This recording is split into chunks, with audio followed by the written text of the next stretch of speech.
Assalamualaikum warahmatullahi wabarakatuh. Kembali lagi di Pak Yan Channel.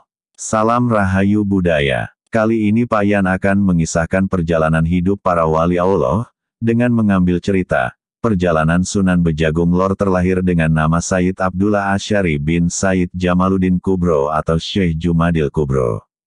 Nah sahabat budaya, tidak perlu berlama-lama lagi, langsung saja kita ikuti kisahnya.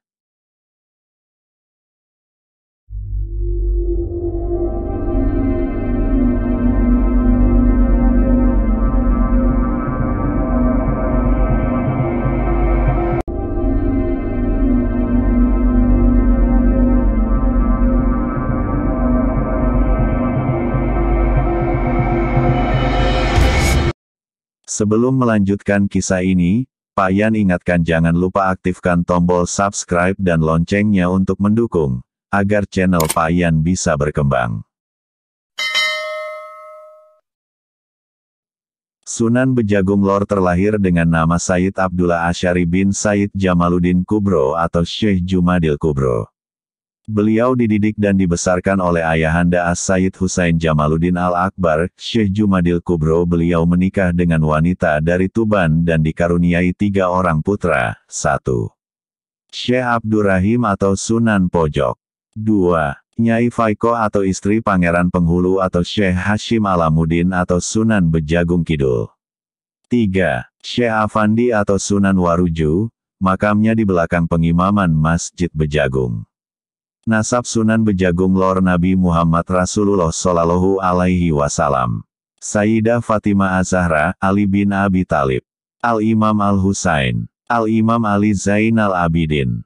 Al-Imam Muhammad Al-Bakir. Al-Imam Jafar Shadiq. Al-Imam Ali Al-Uraidi. Al-Imam Muhammad An-Nakib. Al-Imam Isa Ar-Rumi. Al-Imam Ahmad Al-Muhajir.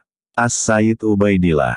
As-Sayyid Alwi. As-Sayyid Muhammad, As-Sayyid Alwi, As-Sayyid Ali Hali, Kasam, As-Sayyid Muhammad Sahib Mirbat, As-Sayyid Alwi Amil Faqih, As-Sayyid Abdul Malik Asmatkan, As-Sayyid Abdullah, As-Sayyid Ahmad Jalaluddin, As-Sayyid Jamaluddin Kubra atau Sayyid Jumadil Kubro, As-Sayyid Abdullah Asy'ari.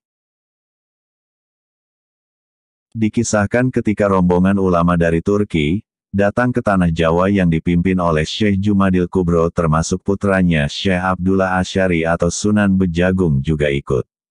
Sesampainya di tanah Jawa, Syekh Jumadil Kubro membagi wilayah tugas dakwah dengan tujuan menyiarkan agama. Beliau sendiri kemudian menuju kerajaan Majapahit, Maulana Malik Ibrahim ke Gresik. Adapun Syekh Abdullah Asy'ari ditugaskan di Kadipaten Tuban. Begitu juga ulama yang lain mereka juga ditugaskan di tempat yang berbeda. Kedatangan Syekh Abdullah Asy'ari di Tuban disambut baik oleh Adipati Tuban ke-6 Aryo Dwikoro atau Aryo Tejo I. Sang Adipati sangat menghormati ulama tersebut, meskipun pada saat itu beliau belum bisa menerima Islam sebagai agama yang baru. Bentuk rasa hormat beliau kemudian diwujudkan dengan memberikan tanah perdikan di sebuah daerah pegunungan, yang saat ini bernama Desa Bejagung. Di daerah inilah kemudian Syekh Abdullah Asy'ari mendirikan sebuah kesunanan dengan nama Kasunanan Bejagung sekitar tahun 1300 Masehi, yang pada akhirnya menjadikan beliau dikenal dengan sebutan Sunan Bejagung. Di Kasunanan inilah aktivitas dakwah rutin ini diselenggarakan bersama masyarakat setempat, yang tertarik mempelajari agama Islam. Beliau menyampaikan dengan bahasa yang lembut, sopan sehingga masyarakat kagum atas keramahan dan kebaikan beliau, hingga akhirnya didirikanlah sebuah masjid sebagai pusat pengembangan pengetahuan agama pada saat itu. Dalam kehidupannya sehari-hari Sunan Bejagung dikenal sebagai orang yang sangat sederhana, sampai-sampai orang tidak mengenalnya manakala bertemu di jalan. Karena beliau tidak menunjukkan kealiman beliau. Beliau berbusana layaknya rakyat jelata. Beliau tidak pernah menunjukkan kesakralan seorang kiai ataupun syekh, sehingga masyarakat tidak ragu-ragu dan takut ketika bertanya atau bertemu beliau.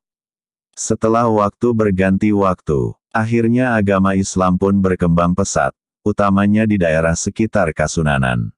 Banyak orang yang sengaja datang dari jauh untuk menimba ilmu atau menjadi santri di Kasunanan ini, layaknya santri sebuah pondok pesantren dalam aktivitasnya setiap hari.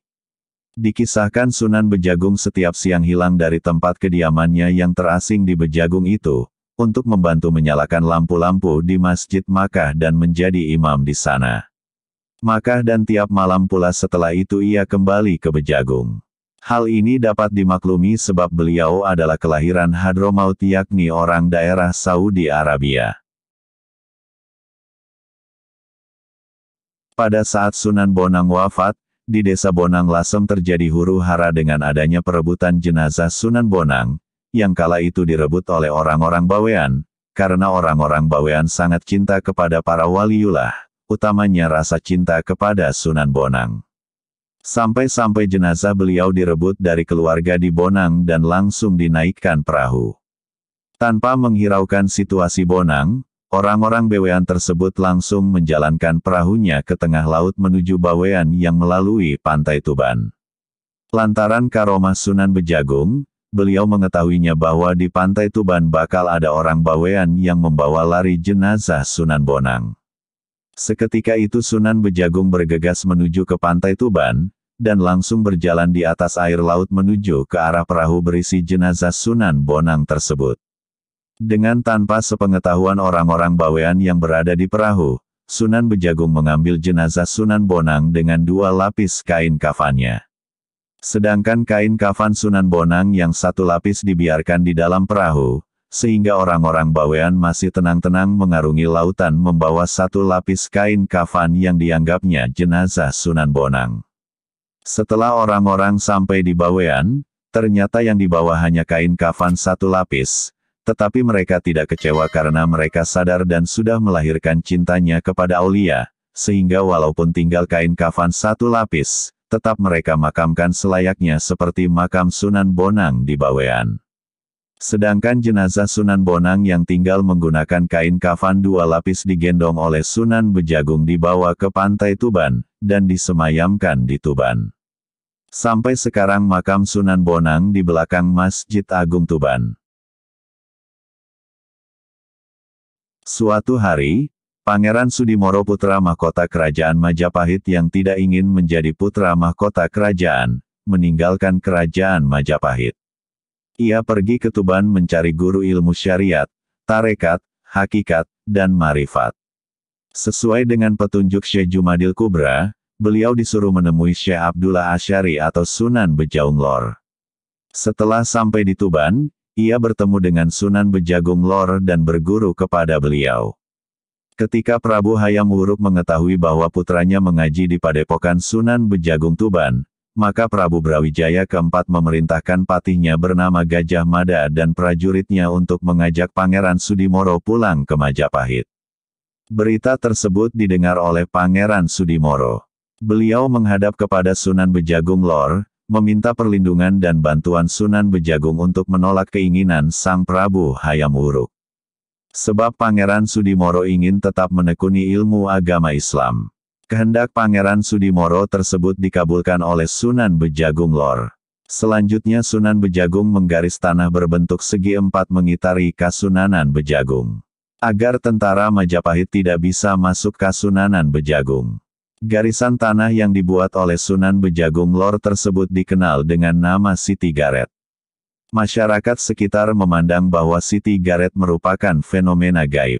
Ketika Mahapati Gajah Mada dan bala tentara Majapahit hendak menjemput Pangeran Sudimoro, terjadi keanehan yang membuatnya tidak dapat masuk ke Kasunanan Bejagung. Pati Gajah Mada dan bala tentara akhirnya terhenti di sebelah selatan Kasunanan. Salah seorang santri melapor kepada Sunan bahwa di sebelah selatan Kasunanan Bejagung banyak pasukan gajah dari Majapahit. Sunan Bejagung mengatakan, bukan gajah itu, tetapi batu. Seketika itu semua gajah menjadi batu. Akhirnya pasukan Pati Gajah Mada kembali ke Majapahit dengan tangan kosong. Sampai sekarang, tempat berhentinya pasukan gajah tersebut dikenal dengan sebutan Watu Gajah, letaknya di sebelah barat laut kantor Kecamatan Semanding. Sunan Bejagung Lor juga merupakan salah satu tokoh kunci proses Islamisasi di Tanah Jawa, yang hidup sebelum Wali Songo yang mampu menyebarkan agama Islam pada zaman Kerajaan Majapahit. Beliau juga berdakwah bersama para ulama-ulama lain dan mempunyai modal tersendiri untuk menyebarkan agama. Sunan Bejagung Lor memiliki semangat tinggi dalam memperjuangkan agama Islam. Bahkan pada usianya yang sudah lanjut, belum pernah surut perjuangannya untuk terus melakukan dakwah. Sunan Bejagung Lor wafat dan dimakamkan di Desa Bejagung, Kecamatan Semanding, Kabupaten Tuban. Demikian sekilas cerita tentang perjalanan Sunan Bejagung Lor terlahir dengan nama Sayyid Abdullah Asy'ari bin Sayyid Jamaluddin Kubro atau Syekh Jumadil Kubro. Wassalamualaikum warahmatullahi wabarakatuh.